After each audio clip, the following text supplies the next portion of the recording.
우리 계속해서 사도행전 말씀을 묵상하고 있습니다. 오늘의 본문이 조금 길었지만 오늘의 말씀을 통하여서 함께 은혜 받기를 원합니다. 이제 우리 사도들이, 예수님의 제자들이 사도가 되어서 이제 전 세계로 흩어지는 과정 가운데에 있습니다. 우리 사도들이 이제 복음을 전파할 때마다 많은 수의 사람들이, 어떤 곳에서는 수백 명, 수천 명이 하나 예수님께로 돌아오는 역사들이 일어나고 있는 것입니다. 앞서서 4장에서도 언급했지만 이제 대제사장과 그를 따르던 그 사람들이 지도급 사람들이 이제 제자들을 시기하게 되고 또 제자들을 따르는 무리가 많았기 때문에 그것으로 인해서 경계하는 일들을 보게 됩니다. 오늘도 본문의 말씀 17절 18절의 말씀을 보시면은 이제 대제사장과 그와 함께 있던 사람들, 즉 사두개인의 당파가 다 마음에 시기가 가득하여 일어났다 말하고 있고요. 또 18절의 말씀을 보면은 그리하여서 사도들을 잡아다가 옥에 가두었더니, 이런 말씀으로 시작을 하게 됩니다. 이제 이 제사장과 그를 따르던 사람, 특별히 사두개인이라고 표시된 이 사두개인이라고 하는 사람들은 이제 여러분 신약성서에서 복음서에서도 잘 알고 계시겠지만 그들을 대제사장 직분으로 생각하는 이제 이스라엘의 고위급 사람들이라고 할 수가 있습니다. 이들이 이 시기하고 제자들의 무리들을, 또 그를 따르는 사람들을 시기하여서 그들을 옥에 가두게 됩니다.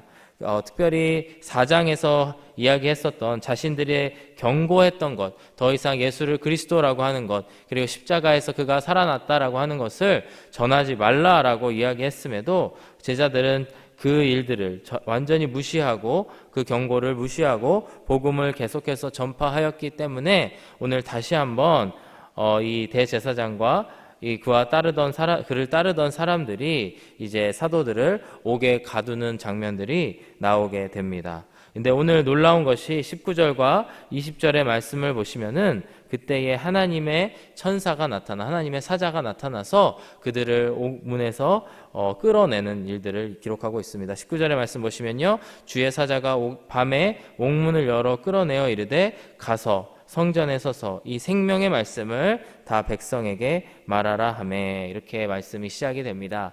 이 사실들이 굉장히 단순하고 명료하지만 이것을 통해서 사도들이 어떤 마음을 가졌을까를 생각해 보면 너무나 사도들이 경험한 큰 간증이자 그들이 받은 은혜였음을 우리가 알 수가 있습니다. 사도들이 이 일들을 통해서 무엇을 깨달았을까요? 첫 번째로는 바로 그들을 보호하시는 하나님, 그 하나님의 보호하심을 경험하였고 직접적으로 느끼는 계기가 되었을 것입니다. 여러분들은 언제 하나님의 보호하심을 삶 가운데에 느끼십니까? 특별히 이 사도들의 상황을 보았을 때에 그들은 예수님이 승천하시고 성령의 충만함을 받아서 이제 예수님께서 명하신 가서 제자를 삼아라 라고 하는 그 명령을 계속해서 준행하고 있는 과정입니다. 그런데 그 명령을 준행하고 그 지상태 명령을 따르고 있을 때에 사회적으로, 그리고 그 시대적으로도 높은 위치에 있었던 그 사두개인들이 이 사도들에게 와서 그들에게 계속해서 그들을 억압하고 그들을 경고하고 심지어는 옥에 가두는 일들을 경험하게 되었던 것이죠. 그런데 어느 날 갑자기 주의 사자가 나타나서 밤에 그들로 하여금 옥문을 열고 나갈 수 있게 하여 주시는 이 일들이 정말 우리가 이런 일들을 사도행전 그리고 그 이후의 기록들에서 보았기 때문에 이것에 익숙할 수는 있겠지만 정말 매우 놀랍고 신비한 일들이 아닐 수 없다라고 하는 것입니다. 얼마 전에 우리 교회를 이제 방문하셔서 함께 말씀을 전해주신 장학봉 목사님의 말씀 중에서 특별히 제가 마음에 와닿은 이 보호하심과 관련해서 마음에 와닿은 그 간증들이 오늘 말씀을 준비하다가 생각이 났습니다. 하나님께서 목사님을 이제 목사로 사용하시기 위해서 여러 길들을 은혜로 이끌어 주셨는데 그 과정 가운데에 자칫 잘못하면은 얼굴을 다칠 뻔하기도 하였고 목숨을 잃기도 하였고 여러 가지 위기의 상황들이 있었지만 그때 그 상황들마다 하나님께서 보호하여 주셨고 마침내 그 사명들을 감당할 수 있도록 지금까지 인도해 주셨다라고 하는 그 간증들이 특별히 마음에 와 닿았습니다. 저도 특별히 저의 삶을 뒤돌아보았을 때에 언제 하나님의 은혜를 경험하였는가, 하나님의 보호하심을 경험하였는가 했을 때에 수없이 많은 하나님의 보호해 주심을 기억하는 일들을 하나님의 보호하심이 아니었으면은 내가 살 수가 없었겠다라고 하는 순간들이 많지는 않지만 있는 것을 기억이 납니다. 어느 날 제가 바다에서 수영을 하고 있었는데 가족들끼리 다 동해안에 가서 바다에서 수영을 하고 있었는데 갑자기 쑥 밑으로 빠지는 그런 경험을 하게 되었습니다. 여러분 잘 아시겠지만 동해안 바닷가는 이제 이 물의 깊이가 잔잔하다가 갑자기 쑥 빠지더라고요. 그래서 저도 그것을 경험하고 한참 허우적거리다가 혼자 나온 적이 있는데 이제 저도 어렸을 때 수영을 배웠기 때문에 수영을 해서 어떻게 해서 이렇게 빠져나와서 가족들에게는 아무 일도 마치 없었다는 듯이 걸어갔던 기억이 있는데요. 지금도 생각해 보면은 그때 자칫 잘못했으면 나도 목숨이 위험했겠다 하는 생각이 들기도 합니다. 또 저는 어렸을 때 외국에 다닐 일들이 있었습니다. 부모님이 유학을 하셨던 일도 있었고요. 또 외국에 살았던 가족을 이제 친척을 만나러 외국에 가족끼리 여행을 갔었던 일들이 있었는데 그때 그 외국에서 공항에서든지 어디에서든지 자칫 잘못했으면 내가 여기서 길을 잃고 부모님과 떨어졌을 수도 있겠다. 근데 그 상황에서도 하나님께서 보호하여 주시고 그 순간순간을 모면하게 되었구나라고 생각하는 장면들이 있습니다. 우리가 우리의 삶들을 돌이켜보게 되면은 정말 상식적으로 생각했을 때에는 매우 위험한 상황일 수도 있겠지만 기적적으로 그 일들을 극복하고 또 지나갔던 일들이 있으실 것입니다. 아마 사도들도 오늘 이 상황 가운데에서 하나님이 그들을 보호하고 계심을, 하나님의 사자가 옥문을 열고 내보내 주시는 것을 통해서 하나님의 보호하심을 경험하고 있다고 생각이 듭니다. 두 번째로 사도들은 무엇을 생각했을까? 사도들은 보호하심의 이유가 오직 복음을 전파하는 일에 있음을 다시 한번 이 일로 인해서 각인되고 그들의 마음속에 각인되고 있다라고 하는 것을 우리가 볼 수가 있습니다. 함께 읽으셨지만 20절의 말씀 한 번 더 보면요, 사자가 그들을 옥에서 풀어주면서 이렇게 이야기를 합니다. 가서 성전에 서서 이 생명의 말씀을 다 백성에게 말하라. 이렇게 다시 한번 그들에게, 사도들에게 이야기를 하고 있는 것이죠. 천사들이 옥문을 열어주면서 무슨 말을 하는 게 최고의 말이었을까요? 아마도 천사들이 그들에게 어서 도망가시오, 어서 멀리 도망가서 더 이상 잡히지 않게 도망가고 숨어 있어라, 이렇게 얘기할 수도 있었을 것입니다. 그러나 이곳에서 천사가 와서 그 사도들에게 이야기하는 것이 어서 성전에 가서 그곳에서 생명의 말씀을 백성들에게 더 전하십시오라고 이야기를 하고 있는 것입니다. 여기서 성전이라고 하는 것은 사람들이 많이 모여 있는 그런 곳이 성전이죠. 사람들이 많이 모인 곳에 가서 어서 옥문에서 열어주었으니 어서 이 복음의 말씀을 조금이라도 전파하십시오라고 천사가 이야기하고 있는 것입니다. 가끔은 우리가 이렇게 하나님의 보호하심을 경험하고 또 그로 인해서 안도감을 가질 때에 어찌 보면 잘못 흘러가게 되면은 나의 육신의 안위 혹은 내가 잘 먹고 잘 사는 것의 모든 것을 모든 마음이 쏠리는 경우들이 있을 수가 있습니다. 일제시대 때의 이야기들을 들어보게 되면은 여러 그 독립투사들이 잡히게 되고 고문을 당하게 되고 그 이후에 이제 친일로 전향하게 되는 그런 일들을 역사책 가운데에 많이 본 적이 있습니다. 근데 그 1920년대, 30년대, 40년대로 넘어오면서 그 이제 일제도 점점 더 그 전략들이 발달이 되면서 그들을 처음에는 억압하고 때리고 죽이는 일에 몰두했다라면 조금 더 그들을 포섭하는 그런 전략으로 바뀌게 되죠. 근데 일제시대 때 그 싸웠던 독립투사들 가운데에 그 친일로 된 사람들 중에 많은 사람들이 처음에는 독립투사로 시작을 하였지만 너무나 이 일들이 힘들고 그리고 그 가운데에 이제 그 살 길을 일제가 열어주기 때문에 그곳 가운데에 친일로 돌아서게 됐다라고 하는 기록들을 본 적이 있습니다. 이와 같이 사람이 자기의 육신의 안위 그리고 나의 가족을 부양하는 것 그리고 그 이후에 잘 먹고 잘 사는 일들을 따르고 추구하는 것이 너무나 당연한 일들이라고 생각이 됩니다. 오늘의 이 감옥에 들어갔다 나오는 사도들의 일들을 경험하면서 천사가 그들로 하여금 어서 가서 너희들 잘 먹고 잘 살아라, 너희들 어서 가서 숨어라 라고 이야기를 했더라면 어땠을까요? 그런데 이 하나님의 사자라고 하는 이 천사가 그들에게 나타나서 그들의 사명을 정확하게 다시 한번 일깨워 주고 있는 것입니다. 어서 가서 성전에 서서 이 생명의 말씀을 전하라. 이렇게 말씀을 하고 있는 것입니다. 그리고 사도들은 전혀 그들이 당한 어려움 가운데에서도 흔들리지 아니하고 다시 성전에 가서 말씀을 전하는 일들을 하게 됩니다.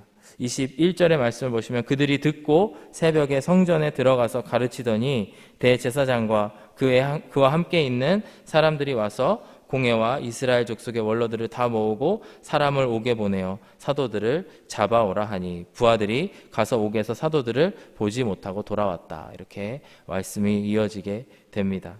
다시 그들이 성전에 가서 그 말씀을 전한다고 하는 것은 어찌 보면 다시 한번 위험 속으로, 다시 한번 위험이 가득한 그곳으로 다시 돌아가는 일들을 의미하는 것일 것입니다.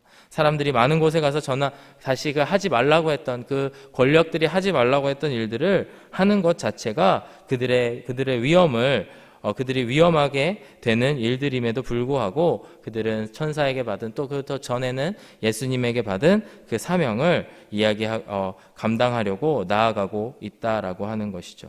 우리가 살다 보면 이와 같이 하나님의 기적들을 경험을 하게 됩니다. 보호하심 혹은 여러 가지 우리의 은사들 혹은 우리를 잘 살게 해주시는 여러 은혜들을 경험을 하게 됩니다. 하지만 우리가 꼭 기억해야 되는 것이 이것들을 주시는 이유, 우리를 보호해 주시고 우리를 지켜주시고 오늘도 우리로 하여금 우리의 삶을 영위시켜 주시는 이유가 무엇이냐면 바로 오직 복음을 전파하기 위해서, 예수 그리스도의 그 복음의 말씀을 전하기 위해서 우리로 하여금 그러한 복을 부어주신다라고 하는 것입니다. 고린도전서의 말씀을 보시면은 여러 가지 은사들이 있죠. 은사들이 나오게 되는데 그 은사들을 가지고 고린도 교회 안에서는 여러 가지 다툼이 있었습니다. 어떤 사람들은 방언의 은사를 받고 어떤 사람들은 받지 못하고 그 사람들 사이에서 갈등이 있었고요. 또 여러 가지 서로 다른 그들이 은사를 가지고 있었지만 자신이 가지고 있는 은사를 자랑하면서 교회가 분열하는 일들을 보게 되었던 것입니다. 고린도전서 14장 26절의 말씀을 보시면은 사도 바울이 이들에게 이렇게 이야기합니다. 그런즉 형제들아 어찌할까 너희가 모일 때에 각각 찬송시도 있으며 가르치는 말씀도 있으며 계시도 있으며 방언도 있으며 통역함도 있나니 모든 것을 더욱 덕을 세우기 위하여 하라. 이렇게 말씀을 하고 있습니다. 하나님께서 주신 은사들, 여러 가지 방언의 은사, 통역의 은사, 그 밖에도 나누는 은사라든지 사랑의 은사라든지 여러 가지 은사를 하나님께서 주셨지만 그것을 주신 이유는 바로 교회의 덕을 세우기 위해서 하라라고 바울은 이야기하고 있는 것입니다. 여기서 덕을 세운다라고 하는 것은 먹이고 살찌고 자라게 하는 일들을 의미하게 됩니다. 교회의 덕을 세운다라고 하는 것은 교회가 자라나게 하고 교회가 더욱더 풍성해지게 하고 교회가 더욱더 부흥하게 하는 것을 의미합니다. 이것을 조금 더 해석하면 무엇을 의미할까요? 우리가 서로가 하나님께 받은 은사를 가지고 주위에 복음을 전파하고 복음을 전파함으로 인해서 제자 삼고 그리하여서 믿는 사람들이 더 교회 안에 더하여지게 하고 예수 그리스도의 제자를 양육하는 것을 의미하고 있는 것입니다. 사랑하는 여러분, 하나님께서 주신 은사들 또 하나님께서 주신 기적적인 일들이 우리의 개인의 일들을 물론 우리의 개인에게도 큰 은혜가 되지만 그것을 위해서 주신 게 아님을 이 시간 꼭 기억하시기를 바랍니다. 주님께서 우리에게 기적을 주시는 이유는 바로 주님께서 더욱더 많은 영혼들에게 복음을 듣게 하시기 위해서, 그리하여서 교회를 살찌우고 교회를 더 부흥시키기 위해서라는 것을 이 시간 꼭 기억하시기를 주님의 이름으로 축복합니다. 우리가 이러한 색안경을 끼고 우리가 예전에 세상을 바라보았던 안경을 벗어버리고 이제는 하나님을 바라보며 하나님께서 우리에게 주신 사명들을 기억할 때에 우리들의 삶이 하나님을 바라보는 시각으로 변화지게 되고 그리하여서 오늘의 사도들과 같이 더욱더 주님만 바라보며 나아갈 수 있게 된다라고 하는 것입니다. 이제 27절 이하의 말씀을 보시면 이제 사도들이 다시 한번 붙잡혀 가게 됩니다. 그리고 그들이 재판장 앞에 서게 됩니다. 오늘 29절의 말씀을 한 목소리로 함께 읽기를 원하는데요. 베드로와 그 사도들이 이와 같이 고백을 합니다. 29절의 말씀 우리 한 목소리로 읽어보겠습니다. 시작. 베드로와 사도들이 대답하여 이르되 사람보다 하나님께 순종하는 것이 마땅하니라. 이것이 사도들의 마음 가운데에 그들의 중심 가운데에 있었던 그들의 고백입니다. 그들은 하나님께서 시키신 일들을 하는 것에 있어서 담대함이 있었고요. 그렇기 때문에 그들을 옥에 가두려고 하고 재판장에 서게 하는 그 일들 가운데에서도 전혀 기죽지 아니하고 두려워하지 아니하였던 것을 의미하고 있는 것입니다. 32절의 말씀을 보시면은 그들이 법정에 서서 이렇게 고백을 합니다. 우리는 이 일에, 즉 예수 그리스도의 복음을 전하는 일, 예수 그리스도의 일들에 대해서 증인이요 하나님이 자기에게 순종하는 사람들에게 주신 성령도 그러하니라 하더라. 그들이 듣고 크게 노하여 사도들을 없이 하고자 하였다. 이 사도들의 고백들을 들으며 이 대제사장과 이 그를 따르던 사람들이 이들을 없이 하고자 하였다라고 하는 것을 이야기하고 있습니다. 사랑하는 여러분, 이 세상을 살아가는 것이 정말 위험이 질비한 일들, 질비한 어려운 일들이 많은 세상 속에 우리가 살아가고 있습니다. 그러나 그 가운데에 우리가 꼭 기억해야 되는 것이 하나님이 우리를 보호하여 주시고 그리고 보호하여 주시는 일들이 우리로 하여금 사명을 감당하는, 복음 전하는 사명을 감당하게 하시기 위해서 일어나는 일들이다라고 하는 것입니다. 오늘의 말씀을 꼭 기억하시면서 우리가 담대함 가운데에 주님께로 나아가시기를 주님의 이름으로 축복합니다. 우리에게 주신 사명이 무엇인가? 내가 바라보고 있는, 내가 잘못 구하고 있는 것은 없는가? 이 시간 꼭 바라보시면서 기억하시는 저와 여러분들의 오늘 이 아침 시간이 되기를 주의 이름으로 축복합니다. 함께 기도하시겠습니다. 사랑하는 아버지 하나님, 감사합니다. 오늘도 우리와 함께하여 주시고 우리를 보호하여 주시는 주님의 은혜에 감사를 드립니다. 우리가 오늘 찬송하였던 것과 같이 사랑하는 아버지 하나님, 우리와 함께 계실 때에 그 어디나 하늘나라임을 우리가 고백합니다. 사랑하는 주님께서 우리에게 주신 그 사명을 감당하게 하여 주시고 우리가 세상의 안위를 쫓지 아니하고 오직 복음 전파를 위해 쓰임받을 수 있는 모든 우리 하늘의 교회 성도님들이 되게 하여 주옵소서. 감사드리며 예수 그리스도의 이름으로 기도드렸습니다. 아멘.